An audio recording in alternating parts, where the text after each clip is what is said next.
evening, everybody, and welcome to the BCS Chester and North Wales branch webinar this evening.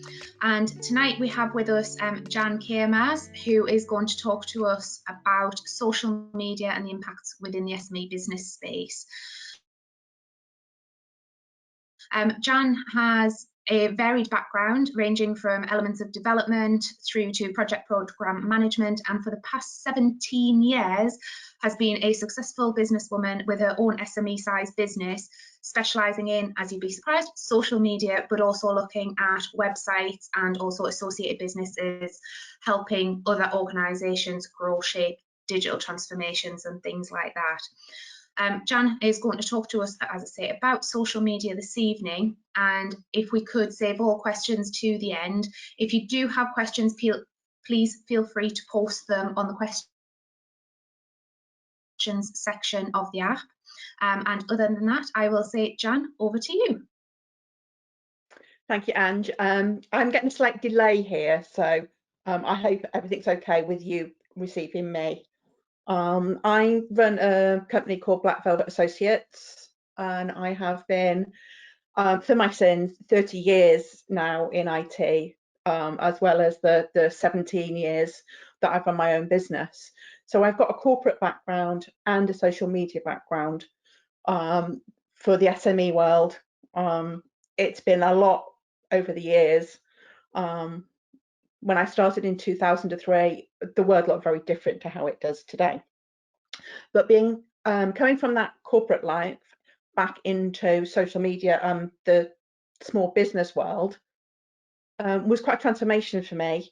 But I can see both sides. So I can say how social media has impacted corporate and the positive impacts it's had on the small business as well. So that's probably enough about me, but what I'm going to do is going to give you a little bit of scene setting around social media.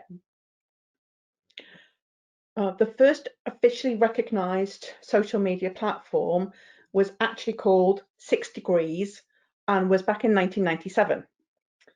And the majority of you probably haven't even heard of it. Facebook is the one that's most familiar to people as the oldest, and that was released to general public in 2006. Prior to that, it had been 2 years building up a fan base among students and then Microsoft and Apple employees. And they'd taken 2 years to build that basis and develop their product. But in 2006 was actually the first time it was available to people outside of those communities. So MySpace was around from 2003, and that had sort of set the scene a little bit. But Facebook was the one that everybody suddenly looked at as being a social platform. But it was designed really for people to make friends and to join with people that they've not seen for a while, to make new friends, and to be that social thing, that social environment. So it was a little bit different from MySpace in that it had already been in development for 2 years before it was released to general public. And the UK were maybe a little bit slower at the uptake than the States were. Sorry. Okay. But 2006 was actually quite a busy year from a social media perspective, because both LinkedIn and Twitter were launched in 2006 as well. Okay. Instagram didn't come along until 2010 and was so popular that 2 years later, in 2012, Facebook bought it and added it into their fold. Okay. So we have this arena of when we are small businesses that initially, when I started in 2003, there wasn't really an awful lot out there to market online. Now, obviously, I had a website, but you quickly realize that that's not a build it and they will come scenario. There's work involved. And when you start your own business, you suddenly learn that there are other jobs you have to do, other skills you have to learn, and marketing is one of them. But in 2003, no one was really using social media to market their business. you had a website, you put that website up to make sure it ranked well within the search engines, whether that was Google or Bing or Ask Jeeves or the others that were around at that point in time. You maybe had a listing in the Yellow Pages, but we didn't have the same opportunities in 2003 when I started in business that we do today.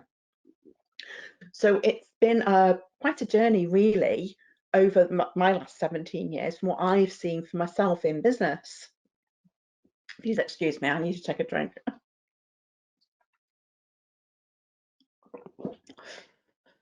So suddenly, I'm given this opportunity to market the business in a slightly different way.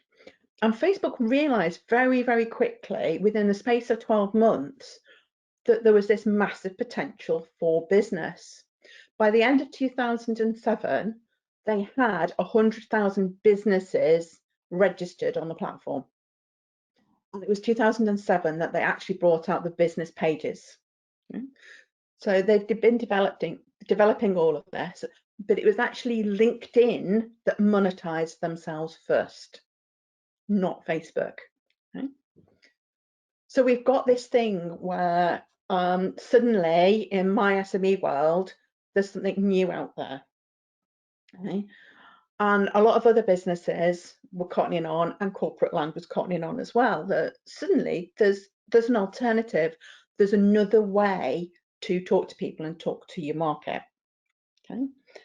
So between sort of 2006 and today, things have changed quite dramatically, and there are a lot more platforms out there now, but I'm only going to talk about the four major ones. So we're going to look at Facebook, LinkedIn, Twitter, and Instagram.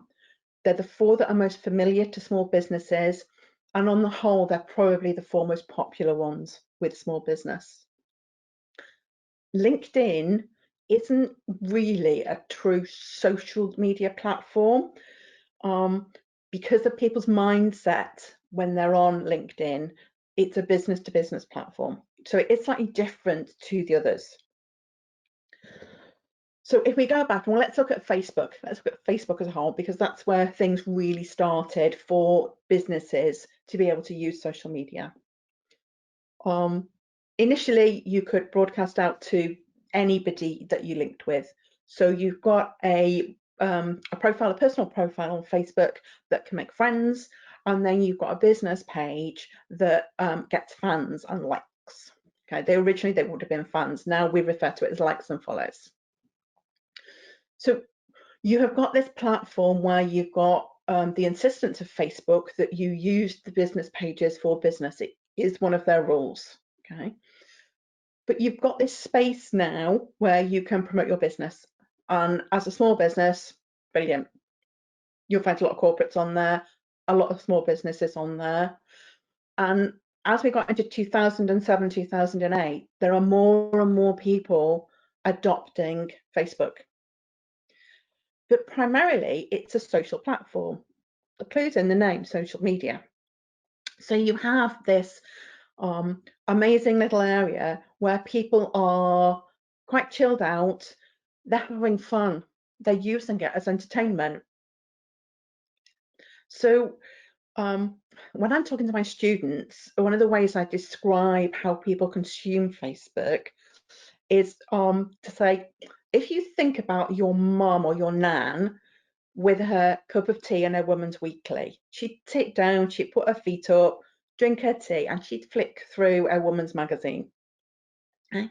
So she's there, relaxed, leisurely, stopping at the articles that interest her, reading through it, and basically just taking her time, drinking her tea, and chilling out.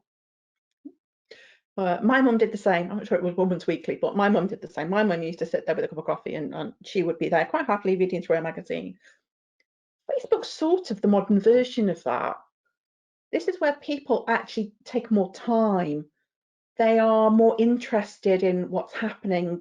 They won't rush through it, but you can't be complacent because they don't have all the time in the world. They're not going to sit on it all day, every day. There's more than enough content on Facebook to do that, but that's not how people are. But they might spend maybe 15, 20 minutes, half an hour just scrolling through their Facebook feed and seeing what comes up. Okay. You can't broadcast out to them and you can't advertise at them because this is a social platform. Quite often they will jump onto social media because they don't want to watch the adverts on TV.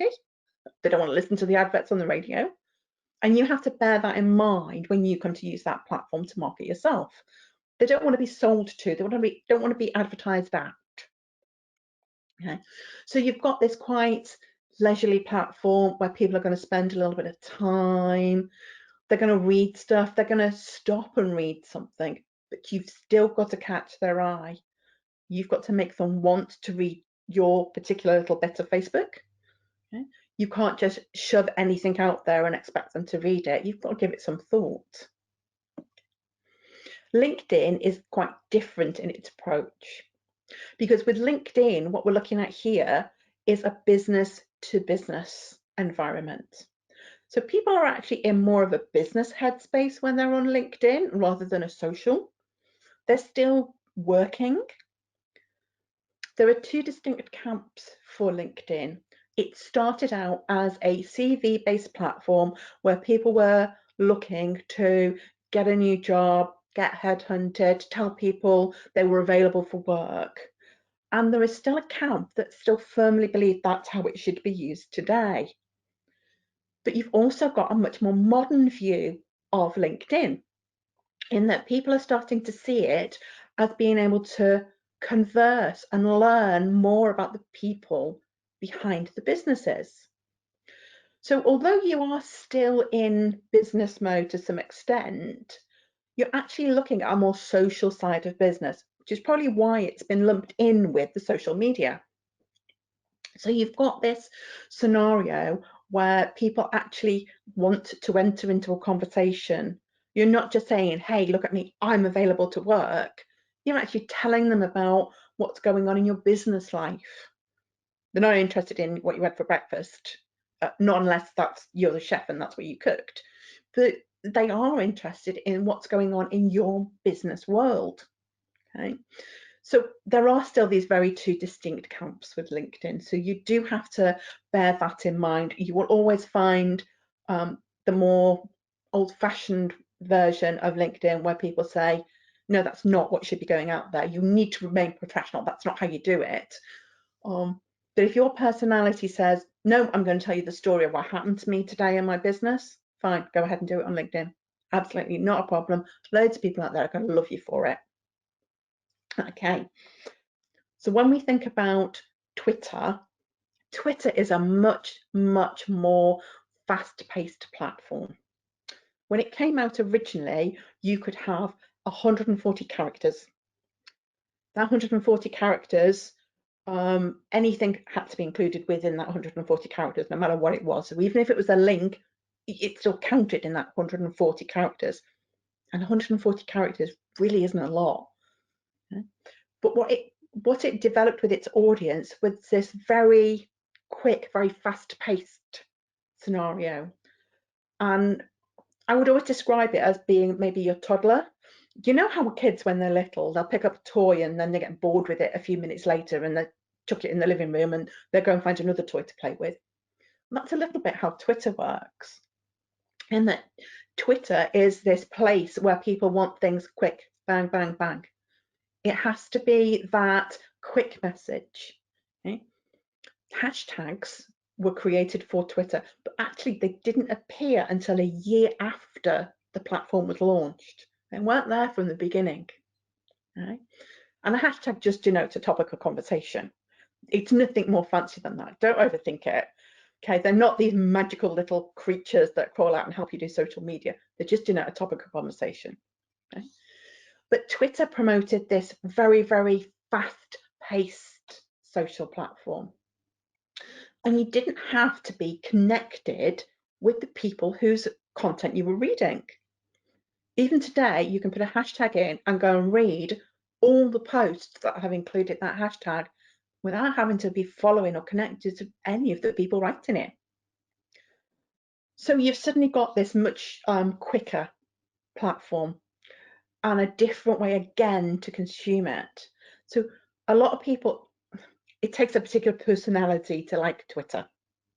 I find it's a bit of a Marmite for a lot of people. They either love the platform or they hate the platform.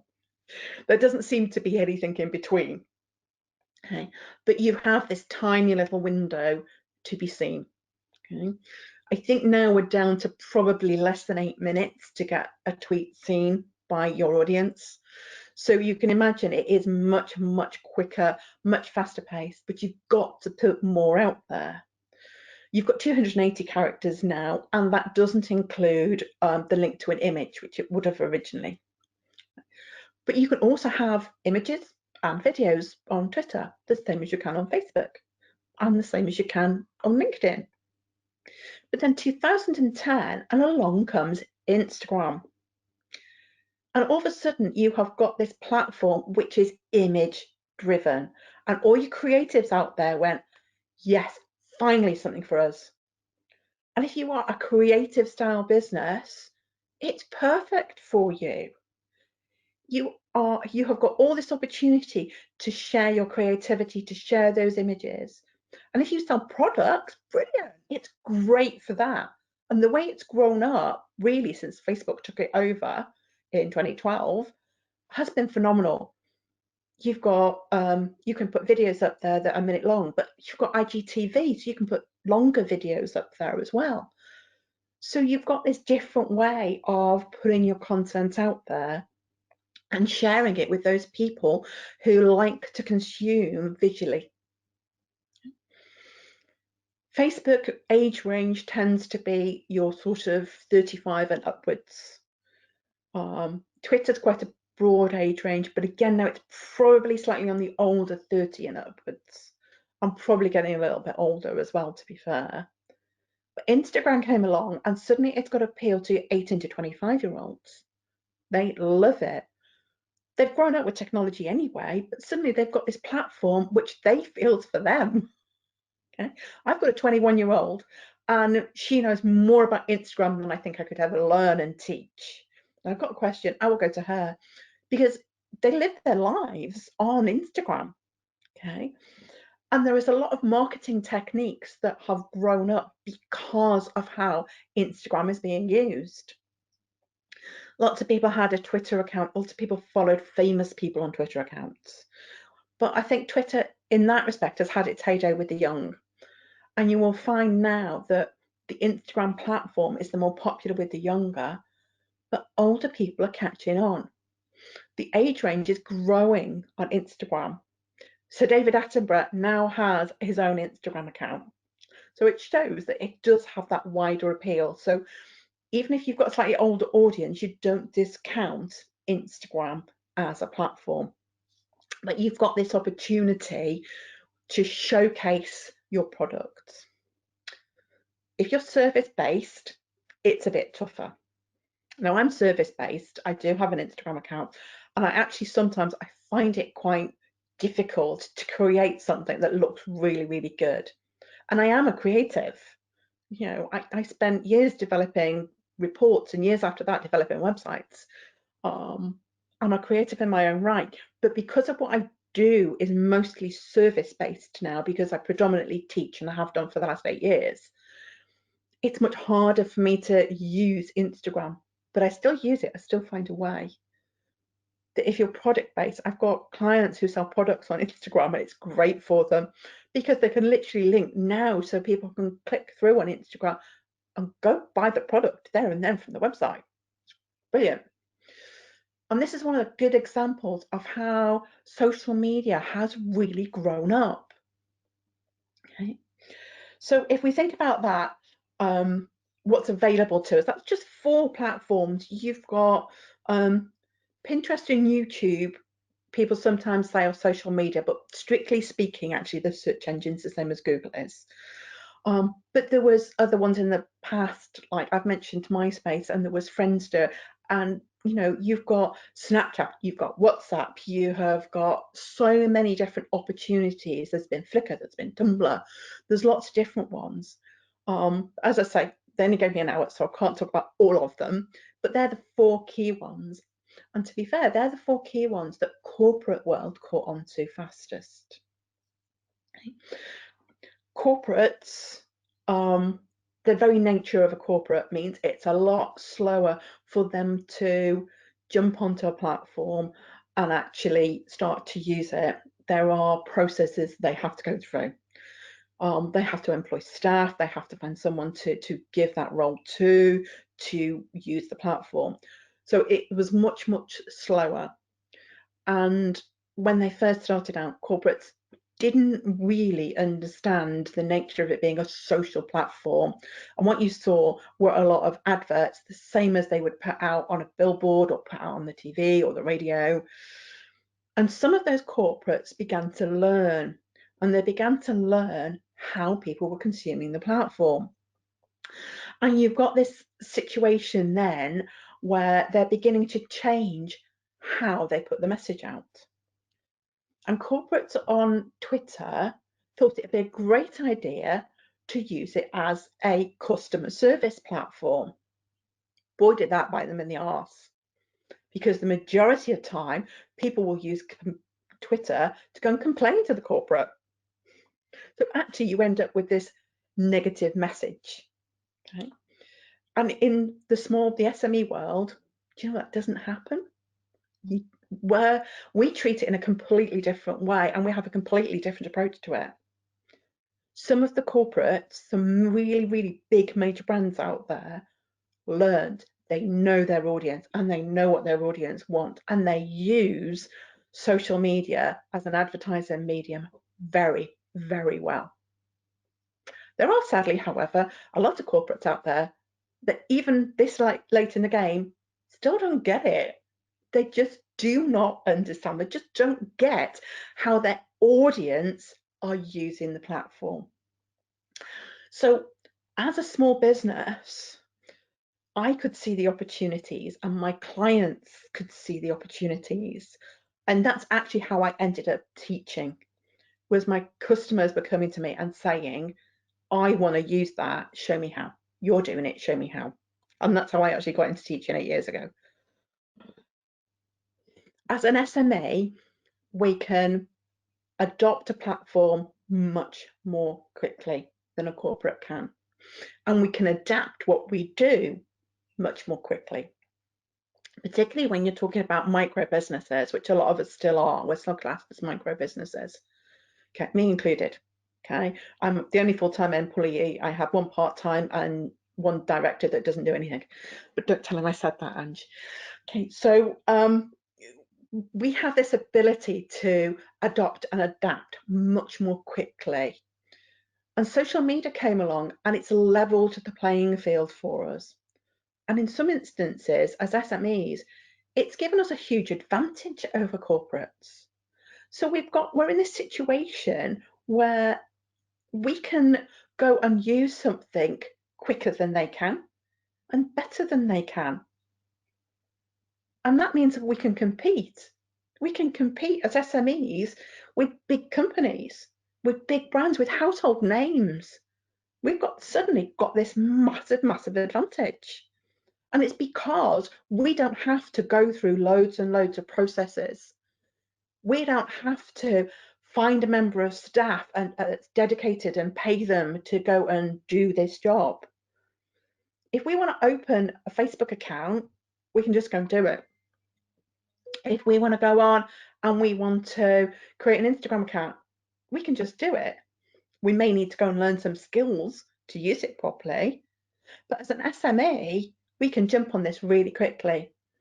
And that's what these platforms all allowed us to do. So as SMEs, we don't have to wait for the boss to say yes. Okay, as business owners, we just do it. It's also given us a better way to communicate with our customer and a quicker way to communicate with our customer.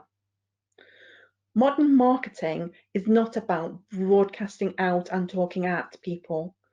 Modern marketing is about having a conversation. It's about being there, being present with the customer, and having that conversation allows us as SMEs to react quicker, to react better. And we can change. You know, if a customer tells us they don't like how something works, or there's a problem with that, as a small business, it's much easier for us to go and fix it. We've got that opportunity in some instances to react to that customer feedback overnight and get things done and get things changed. So it's much quicker for us.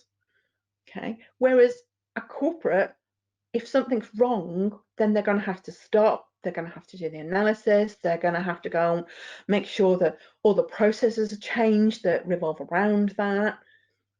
Hey, as a small business, generally there's none of that. Small manufacturers and small crafters might take a little bit longer to react, but on the whole, as a small business, we don't have all the red tape. So what we can do is listen to what our customers tell us and react and show them we've reacted. That reaction might be, do you know what, I understand your point of view, but I'm sorry it's not possible. But your customer will appreciate that too, because it's being honest. So we've got an awful lot of scope and a lot of opportunity now today with social media that I just didn't have in 2003 when I converted over to be an SME. It just wasn't there. You know, I mean, listings in Yale don't really cut it anymore. And to be fair, just having a website isn't sufficient anymore either. Okay. What can happen though when we are a small business and we do have this opportunity to jump on a platform really quickly is things can spiral out of control and we can very quickly find ourselves in complete overwhelm. We can get in a position where we are doing so much and not really understanding fully what we are doing that we feel like we're just on the treadmill. We're a hamster on the wheel and we're just going round and round and round, churning out stuff for social media, but not really getting any results from it. And I see quite a bit of this with my client base. And I know why it happens. It's human nature. We don't want to be left out. So when a fellow business owner turns around and says, have you got a Facebook page? We might go, yeah, well, we've got that. If someone else turns around and says, are you on Twitter? And you go, oh, no. They'll go, oh, well, you should be. It's brilliant. It's great for my business.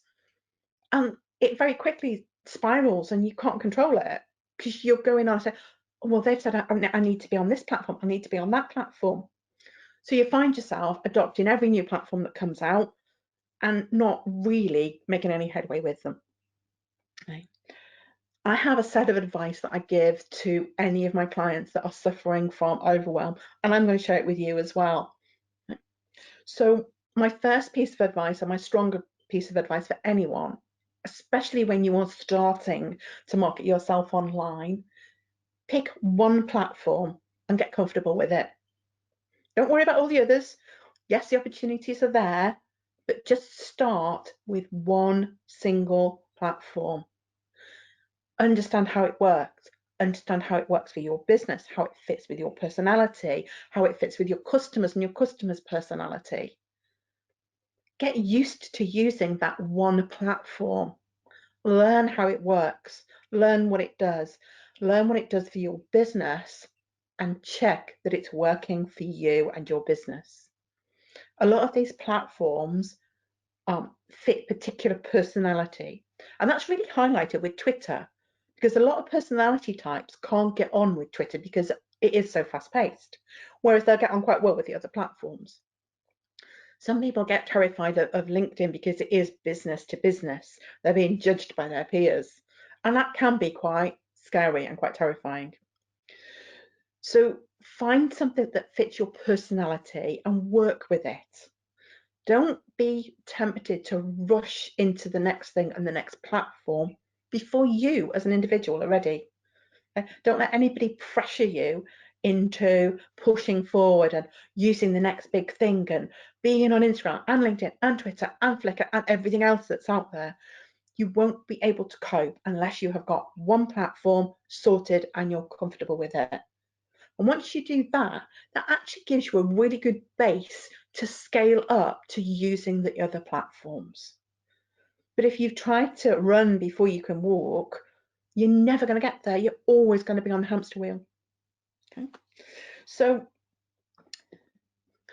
make yourself a plan and make sure that plan focuses on your goal. You're not out there as a business to use social media just for a bit of fun. When you're talking about marketing your business, you've got a plan, you've got a purpose, and you need to keep that in mind. And planning helps you do that. So if you think about what it is you want from that platform, do you need to build brand awareness? Do you need to open communication channels with your customers?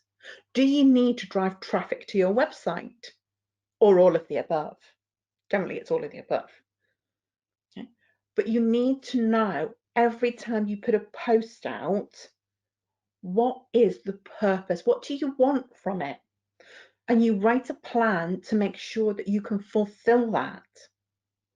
But plans have a second benefit as well. It saves you time because you sit down, you plan it. You're not faffing around in the morning trying to think, oh my God, what am I going to post today? It's there. You've thought it through. You know what you want to achieve. You've planned it out. Okay. But also, if you have a detailed written plan, which I encourage all of my students to do, write it down and keep it logged away from social media as well, you can go back and reuse it and repurpose it. You can take the work you've already done and do it again. You can tweak it. You can put the same post out 6 months down the line, because pretty sure you'll have a different audience, and even the same audience probably won't remember it. So do it. So reuse the things, and planning allows you to do that as well. And it allows you to look at seasonal variations and plan for those seasonal fluctuations within your business too. Most businesses will have some sort of seasonal fluctuation. You know, for me, December as a trainer is a dead month. Absolutely dead, because nobody wants to even think about what they're doing in their business, and they definitely don't want to be learning in December. So we make sure we've got other things planned for that month. Okay. Nobody wants to be thinking about having a new website 4 weeks before Christmas. Usually they want all that now. You know, we're busy with reskinning and rebuilding and everything because people want it now ready for their Christmas promotions. Okay. So, I mean, that's assuming Christmas is going to happen this year. Okay. But you need to think about and take that little bit of a step back from everything and go, what do I want to do with it? What do I want it to achieve? And how is the best way to do that? Okay. You should monitor what it is you're doing and the results you are getting. All the social media platforms have some way of monitoring what's happening on them, whether that is insights on Facebook and Instagram, analytics on Twitter, Google Analytics on your website, or the limited number of statistics you get on LinkedIn. But even on LinkedIn, there are statistics to see how much reach you've got, what sort of people were interacting with you.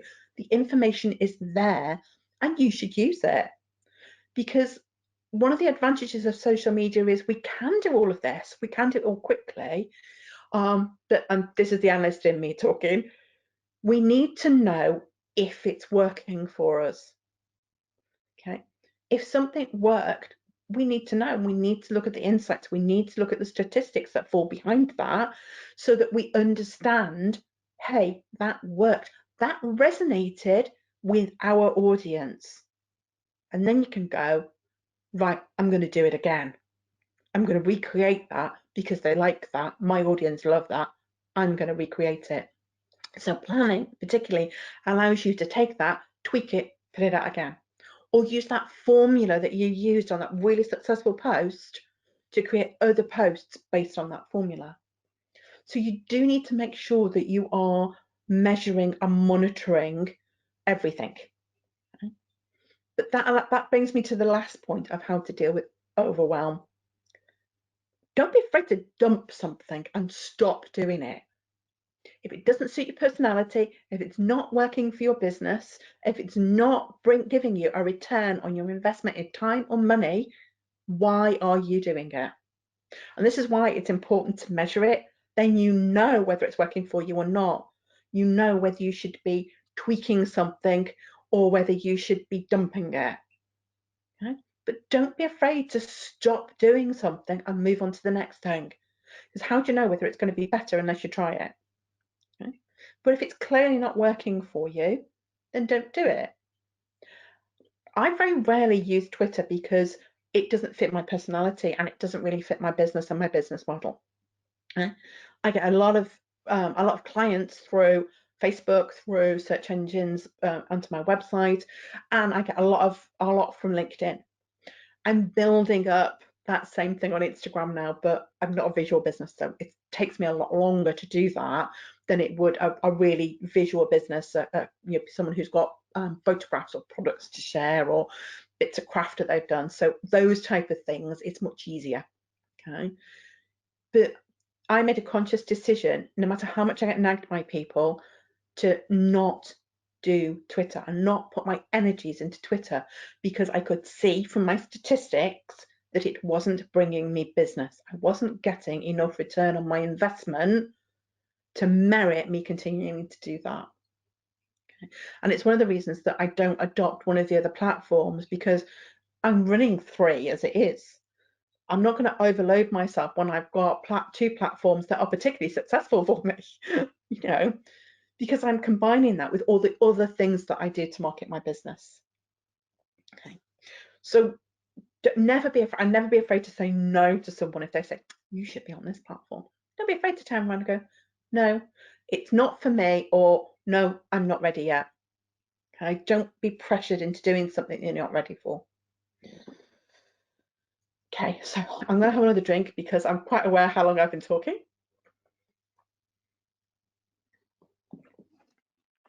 So as small businesses, I personally feel that social media has had a massive, massive impact on how we market ourselves and what we've got available to us to market ourselves. We can be online 24/7, we can react much quicker. There's lots and lots that we can do now that we couldn't do in the past. So if you think about it, social media allows you to think about who your target audience is and to put yourself firmly in front of them 24 hours a day. Okay, so excuse me, we can build on this on a global level as well. We're no longer restricted to working locally. If you're a hands-on business, then obviously if clients have got to walk in to see you, then that's a little bit different. But with those of us who are service-based, can you deliver your service worldwide? Can you deliver it countrywide? Okay. So we've got suddenly this ability to communicate for free on a global level.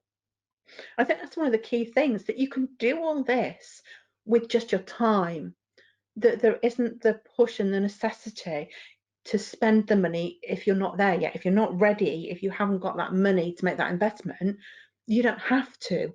Social media allows you that flexibility to do stuff for free, especially when you're starting out, and that's so important.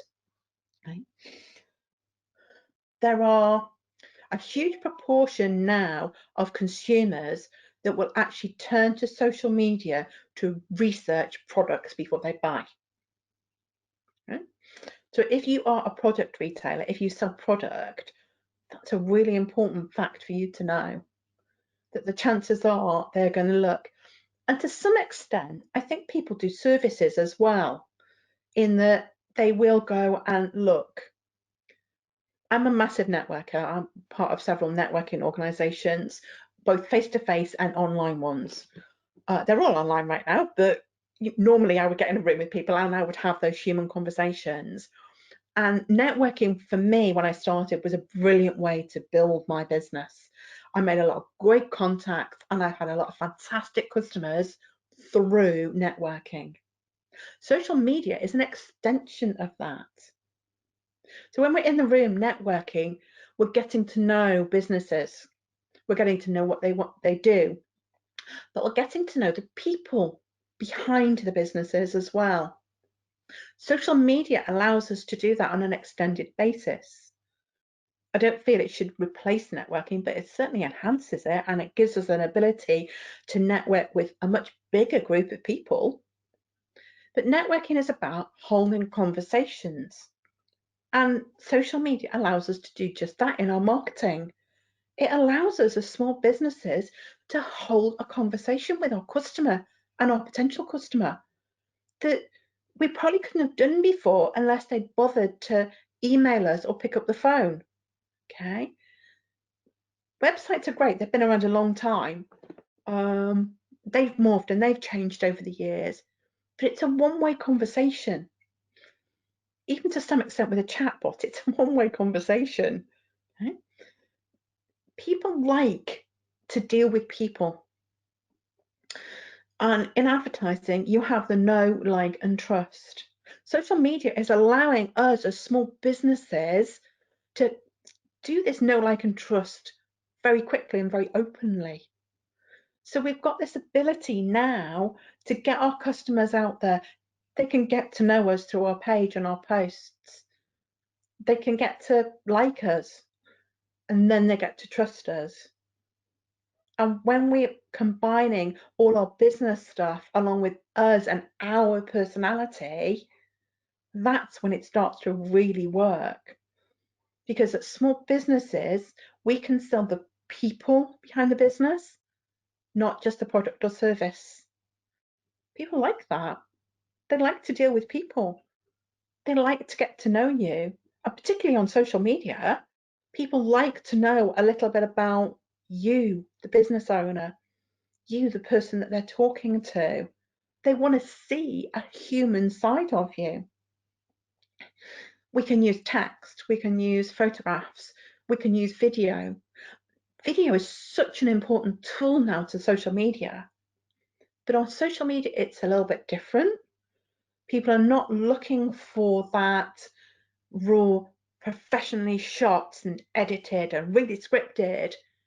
They're looking for the stuff where you have literally picked up your mobile phone, shot something and gone, right, okay, this is me right now, because that's got an honesty to it. And they like that. It helps them trust you.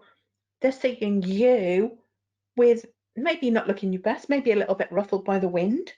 I've certainly done videos before now for my student base when I've been absolutely drenched, but it was that honesty, that rawness, that in the moment that was what appealed to them.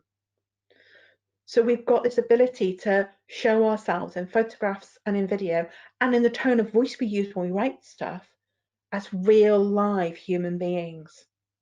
Corporate world can't do that. That gives us a huge, huge advantage, because people, once they like you and trust you, then we're in this position where you're building brand ambassadors. Corporates, quite often with social media, build brand assassins. So we have got this opportunity in front of us now that social media has provided us to communicate in a totally different way and in a real human way with our core customers and with our audience. Okay, so I'm looking at my notes to make sure I don't miss anything. So I did actually prepare for this. I did write stuff down. Okay, we can quickly and cheaply adapt. Okay, which when you're having a conversation with your customers, that allows you to get that honest feedback. They'll be far more honest with you on social media if you ask them a question than they would be if you said, well, could you just email that in? It's an easy way for them to communicate with you as well, and they quite like it. The majority of customers today, when they're dealing with small businesses, do really quite like it. They like that human. They like the fact that they can message you and you'll message them back. I've got little red things flashing on my screen. Okay, so generating loyalty as a small business owner actually is much easier through social media. And Instagram in particular has given us a really, really great way to generate that loyalty and generate brand ambassadors. Okay, and brand ambassadors and brand advocates are those people that naturally shout about you without being paid to do it. Okay, so let's look at product-based business for a second. Okay, so you make bracelets. Okay, you sell that bracelet to the customer.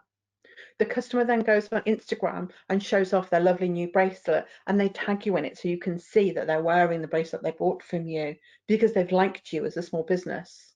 Okay, so suddenly your brand is getting pushed out to all the people that person knows. You then take that and you share that with your audience. Okay, two things happen here. Your audience go, oh, look, a happy customer. They must be good at what they do. That's a lovely bracelet. I quite like that. I'll buy one of those. But also, the person whose photograph you shared or little video you shared as a brand suddenly gets this lovely sense that they're cared for. You saw their photo and you bothered to share it, which makes them feel good, and they shout about you even more. So at the end of the day, you've got this way of boosting who sees you and how people think about you through social media. Okay? You have got this opportunity, they call them influencers on Instagram. God, that's hard. So you've got this position where there are people who make a living from wearing products. Okay, they have all of these people who are following them, and they get given products or they get paid to be seen wearing the gear or using the product. Okay, so look at some of the top names in sport. You know, you will see Lewis Hamilton in photographs with his Monster brand because that's one of his sponsors. So they pay him to make sure that he's got the Monster cap on or whatever, and he's got Monster all over his helmet. He's seen with that. But you've got other smaller companies now who are approaching people who are already on Instagram going, we'll give you a discount or we'll send you some free stuff so long as you are seen wearing it and you tag us in it. So there's this other way of marketing that's come around because of social media. So we need to start thinking about how else we can leverage social media as a small business and start thinking a little bit out of the box, because we can. We have that ability. We're not constrained by processes that corporate are. It's got a massive, massive advantage over them. We can increase in the same way word of mouth. Okay, it's about people becoming brand ambassadors, brand advocates, and them telling their friends. And it's much easier on Facebook for someone to tag your business page into a message when someone says, can you recommend? Facebook even has a particular section that says, you know, I want a recommendation. So we can take advantage of that as well as small businesses. And one of the key things I think as well is that we can do this experimentation. With small businesses, we want to try it, we can experiment with all of this. We can see what works for us as a brand. Okay? When I teach people how to use social media, I never turn around and say, you must do this, you must do that, you must do the other, because that might not be right for them. We discuss it, we talk about their brand, we talk about their personality, what they want to get from it and we come up with something that's going to work for them. We can never guarantee it because every person is different, every market is different, every platform is different. We might communicate a message out on Facebook that we would have to change it to go on LinkedIn because it's just not right for the LinkedIn audience. You know, some people have a natural ability to do that and others struggle a little bit. They don't know what to say. They don't know how to say it on a particular platform. But the thing is to go out there and have a play, experiment, try it, see what works for you. And we're back to measuring again. I'm an analyst, what to expect. Okay.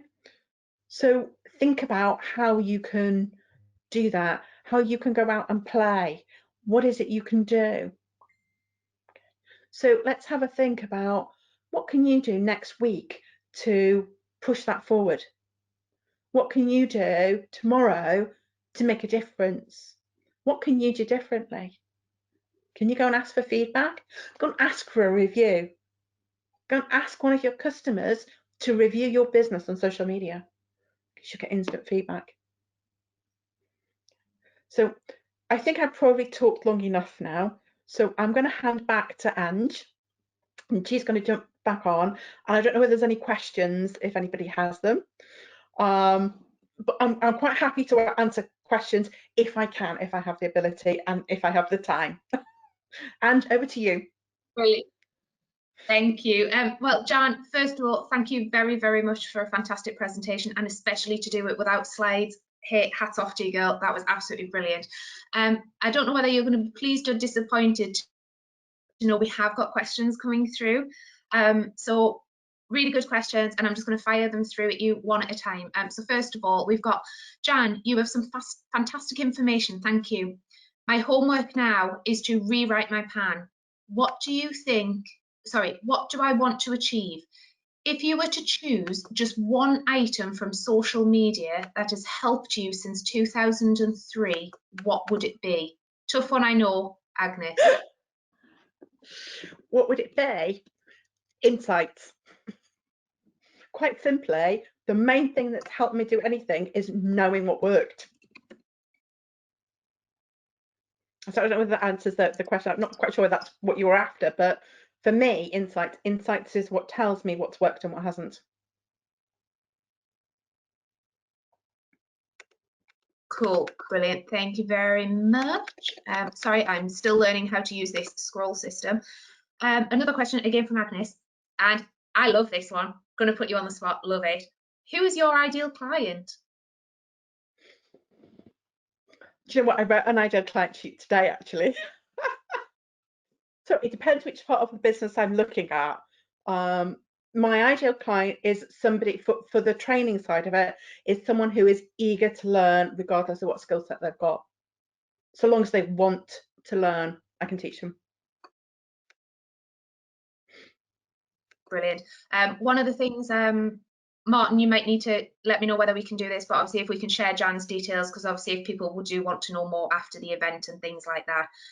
While Martin's having to think about that though, Jan, some more questions for you. So are there any good free tools available for managing your social media and reporting on success? And I suppose with this, I'm personally going to tag on to that and go, when we say managing it, I'm going to say in terms of individual platforms, but also cross platforms if you want to create a post once and share it across multiple areas. Yeah, I mean, there are lots of tools that are available natively on each of the platforms. Facebook has a scheduling tool. Twitter has its own scheduling tool, but it's actually part of the advert platform for it. But there are lots of others. There's lots of ones out there that let you share. I mean, personally, I use later.com because I've only got one Instagram account to manage, so I use later.com to manage that. It's great because I can schedule a whole load and I can see it. It's quite visual. There is Slack Social for if you want to do LinkedIn, if you want to schedule for LinkedIn. But in terms of a free planner, Excel. You don't need anything more complex than an Excel spreadsheet. And you can either use Microsoft's Excel spreadsheet, or if you haven't got Microsoft, then Google Sheets, which is the equivalent. So yes, there are plenty of free tools out there that you can use to help you plan and help you organize things by putting schedules together so you're not posting it necessarily every day. Brilliant, thank you. And I think we've only got a couple more at the moment. Obviously, if anybody else wants to pop any questions on, we will get to those as well. Do you have any insight into the algorithms of LinkedIn? For example, I'd like to post and posts a day as a maximum, etc., and things like that. Thinking about whether you've got a link in a post, not got a link in a post, whether it's your direct post versus if it's somebody's post that's been shared, etc. LinkedIn is evolving all the time, exactly the same as Facebook, and the algorithms for all of these platforms change on a regular basis. So what worked 6 months ago is not necessarily going to work 6 months from now. Okay, at the moment, there is nothing wrong on LinkedIn in putting a link within the bottom of your message. But I have found that using the hashtags has now become much more important on LinkedIn. Okay, it actually does genuinely now make a difference to how you're perceived, and that whether you've got a link within the body of the message that you're putting out, or you put it in the first comment, jury's out on that one, how the algorithms on LinkedIn treat it. Okay, because that's the algorithm change that affects that is quite new in the scheme of things. Okay. But certainly we've seen a definite increase in how hashtags are affecting posts, and you can get this trending post or trending on a topic, which is great if you can get a post that's trending on your chosen topic. Brilliant. Okay.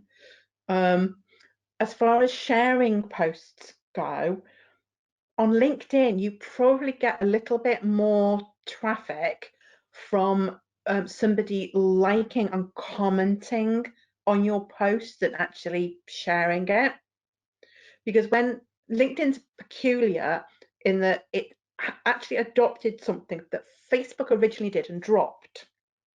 Okay, so when you go on and like somebody's post, that shows in as you, so if they're connected with you, it shows in their newsfeed that you have liked that post or you have commented on that post. And this is something that Facebook did a very long time ago and dropped, but LinkedIn, so there isn't the necessity for someone to actually hit the share button on LinkedIn. And this may change down the line because there's a lot of new things coming out. There's a lot of new things due out on LinkedIn over the next 18 months.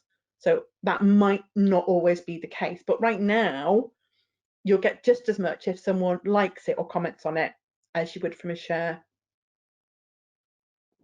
That's interesting to know. Thank you very much. And I believe I'm on to my last question, and it's a good one. How do you deal with the noisy trolls? See, this depends again on your personality. There are some people that, you know, if you're not tough-skinned, delete it and ignore it. Okay. If you have not got a tough skin, do not get into a debate with them, because it really, really is only going to end badly. Okay. If you feel that it's something that is detrimental to your business, you should respond from a business perspective in a very curt manner. Don't leave anything open to debate. Don't leave it open for them to come back and answer you. Just basically make sure that you close them down very quickly. Okay. If you've got a really, really tough skin and it's still within your professionalism, then yeah, answer them back. You do have to have a very tough skin for that one though. Very tough, and not a lot of people do. Not a lot of people can deal with having an open public argument with a troll. So yeah, it's personality based. No, that's cool. And obviously social media, as you've said, it is very much personality driven and things like that. So just doing one very last check to make sure I've not missed anybody's questions. I don't believe that I have. So again, thank you very much, Jan. Absolutely fantastic presentation. If anybody would like to know more about Jan or get in touch and understand any of the services, or possibly, you know, take her up on some extra training on social media and things like that, if you go on to LinkedIn and search for Jan Kiermasz, you will find her. Lovely and bubbly, you can't miss her. You'll also find links to her websites and things like that. Yeah, bright pinky purple hair this week at least. So yeah, thank you very much, Jan. Fantastic. Give her a check out on LinkedIn, and good luck with it. Thank you very much. And as for that, I'm going to say good night, everybody, and thank you very much for attending. Goodbye. Thank you.